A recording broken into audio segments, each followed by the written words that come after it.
This is my fermentation station. I know I sound like a geek when I say that.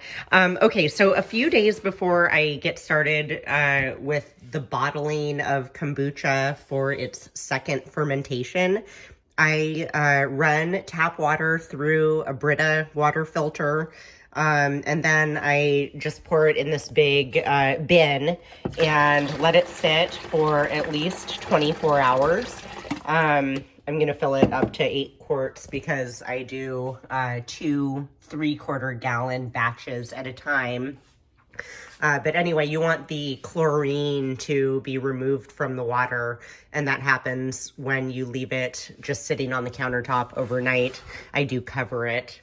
And then over here, I'll just show you real quickly. This is my setup for fermentation. I've got 2 different types of kombucha going at any given time.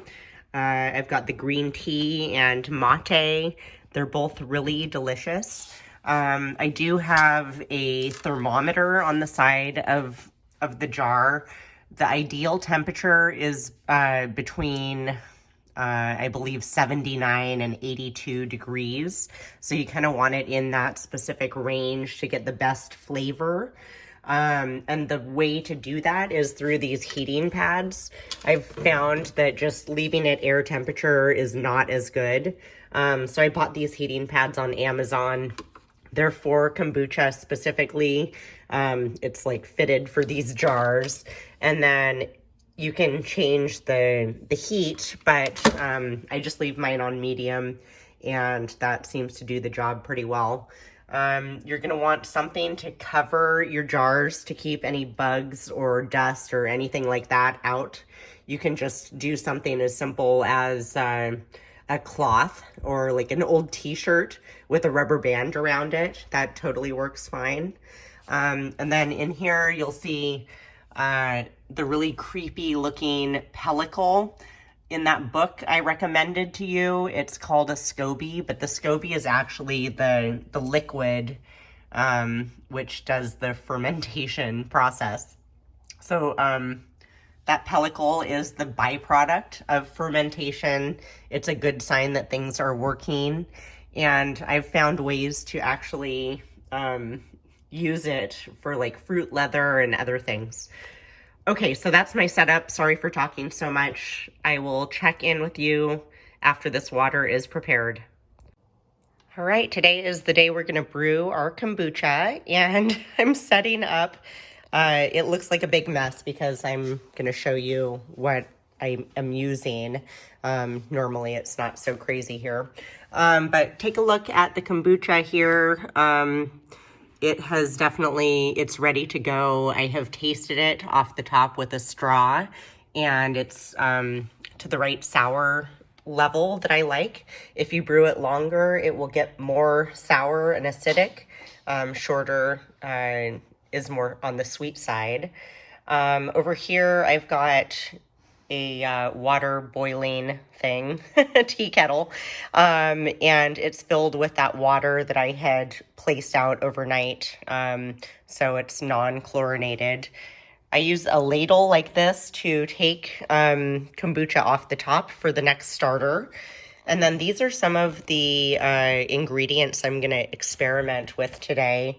I've got fresh strawberries, raspberries, pulled a beet from the garden. I'm going to pair that one with ground pepper. I've got some fresh turmeric and dried lemons, ginger. Candied ginger is a really nice additive to kombucha. That extra sugar helps add more carbonation, and same for raisins. Doesn't matter the color, but I typically throw a few raisins in pretty much any bottle that I'm making because it helps. And then I've got some fresh herbs from the garden, lavender, mint, chamomile. Sometimes I use these other things. I have dried lavender from the past year.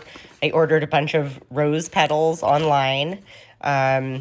These are some sort of pre-made flavorings that you can use instead of doing all this over here. you could just use a few teaspoons of these flavorings, and they're really good. There's red berry. This one's sort of a tropical one, and orange blossom lemon drop. So it's nice to have those on hand if you don't feel like going into a huge production. I buy organic cane sugar. I just buy it from Costco. And then as far as tea that I'm using, this is my preferred brand. I'm sure there are other great ones out there, but I love their green tea blend. The mate is really good. I've never heard of Roiboos tea, but this is actually one of my favorites. It has a really nice flavor and mixes well. And then the kombucha shop also has some tea. It's way more expensive, so I don't tend to buy it there. Okay, so I've got my bottles over here as well. This is the size I use. Typically, I like the smaller, more like single or 2 serving bottles, but you could also use a larger one like this with a flip top. So I'm gonna get to work cutting up all these flavorings and stuffing them into the jars, and then I will get back to you.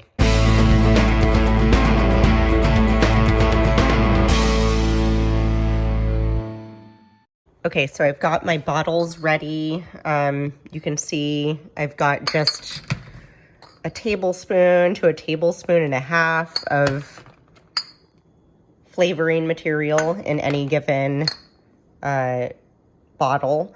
And I do some variations so I can see what I like next time.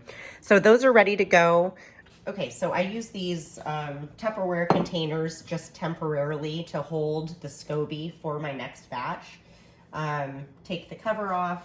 You want to take the liquid off the very top after, before you've disturbed the kombucha.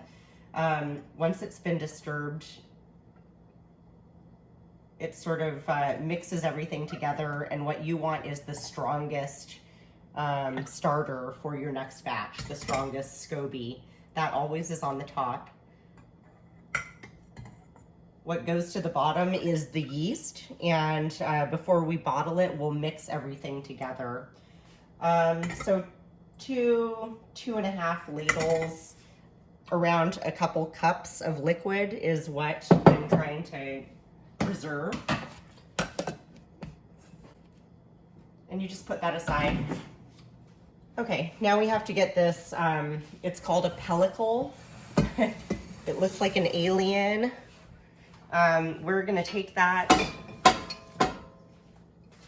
we're gonna take the pellicle and add it to our SCOBY hotel.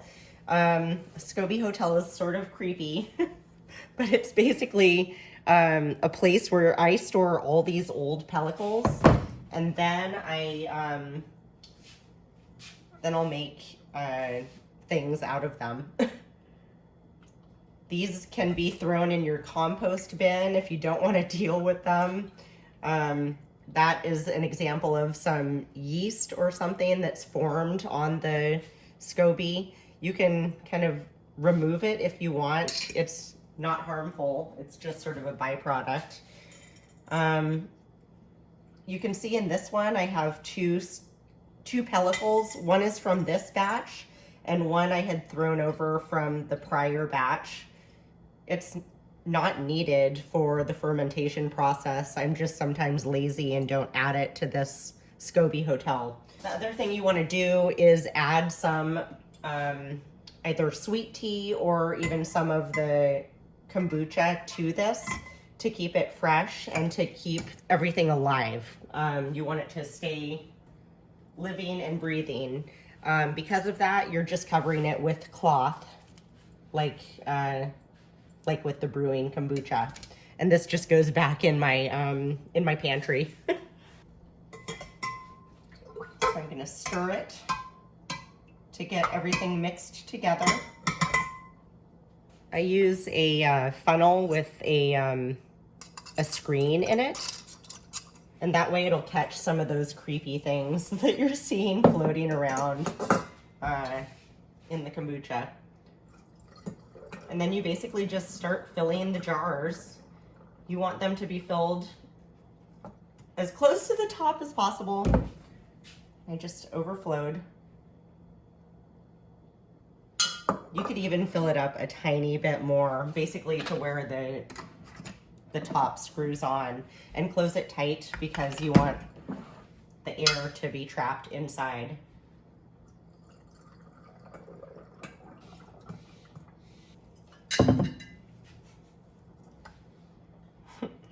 As you can see, I overflowed these bottles a lot, and it's all in an effort to get them pretty full. It helps with carbonation. They do get sticky on the outside, so if you do overflow them like this, I suggest you rinse them off. So these beautiful bottles of Booch are ready to basically just sit at room temperature on the countertop for the next 3 to 4 days. That's typically enough time for me. Then I slip them in the fridge, and that will slow down the fermentation process and stop them from continuing to get more and more acidic. So again, you just let these sit on the countertop for 3 to 4 days. And I do recommend having something under the bottles just in case they overflow.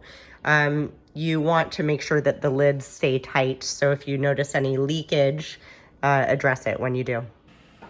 Okay, so we're gonna use these cotton reusable tea bags. And for the amount of kombucha that I make, which is basically in a 1 gallon jar, I make the recipe for 3/4 of a gallon of kombucha. And I've found that the right amount of tea is about 3 tablespoons per batch. So I just tie that up nice and tight, drop it in, that's the green. So our water is really close to boiling. I'm gonna stop it here and pour half in each jar. And it's going to brew the tea for the next 10 minutes. As you can see, I make a big mess while I'm doing this, so you might want to also do it in a place that can be cleaned up really easily.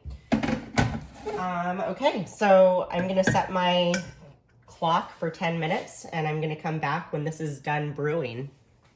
Okay, so the 10 minutes is over. I'm gonna fish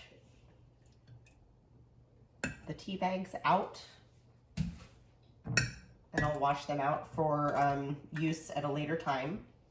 Then while the water's still hot, I will add the sugar. For this amount of kombucha, it's 3/4 of a cup. Oops, there I go spilling again.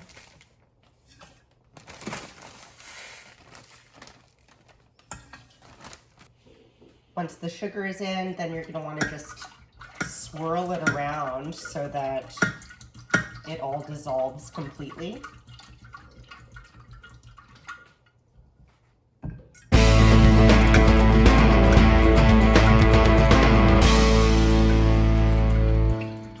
So we're good to go on that. The temperature is still quite hot, so I'm gonna add the non-chlorinated water or dechlorinated water. And you're only gonna fill it about 3/4 of the way full because you wanna save room for that liquid.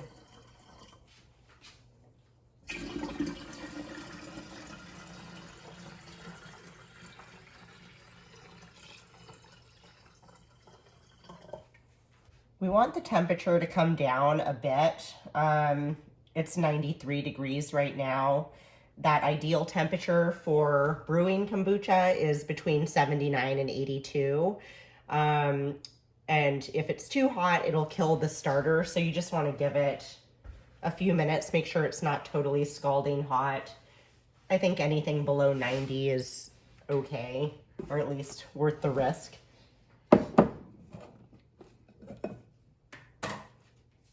If you had the pellicle, the weird alien looking thing, you could just basically drop it right in there.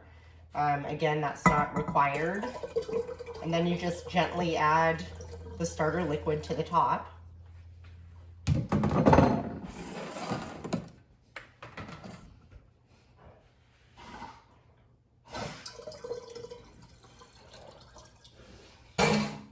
cover it up.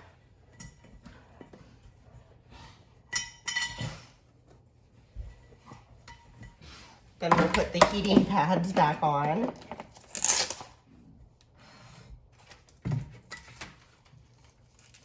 I try to keep the thermometer exposed and then just sort of put it right in the middle. And then I keep it on medium.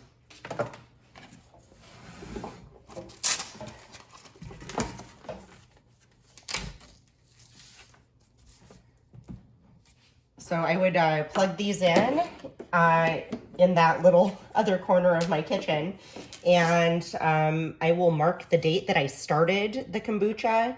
I'll also mark 10 days and 14 days because that tends to be my ideal brewing length. And if I have it written there on the bottle on a piece of tape or the jar, then I'm less likely to forget about the whole process. So you don't want to disturb this once it starts doing its thing. So it's best to just put it in its resting spot and leave it there throughout the process. And I will check in a few days once we're to the next step again. This is one day after bottling the kombucha for its second ferment. You can see some of the flavorings sort of get a cloudiness to them, and the liquid starts taking on the color of whatever you've put in it. So it's kind of exciting. The beet one's especially crazy. All the colors down at the bottom, but it's definitely doing its thing. And I'm definitely going to leave it for another, I don't know, 2 to 3 days probably. I'm checking it every day just to make sure nothing's spilling over, but it's very low maintenance otherwise. So that's where I'm at. So it's been 3 days and these bottles are ready to go into the fridge to slow down the fermentation process.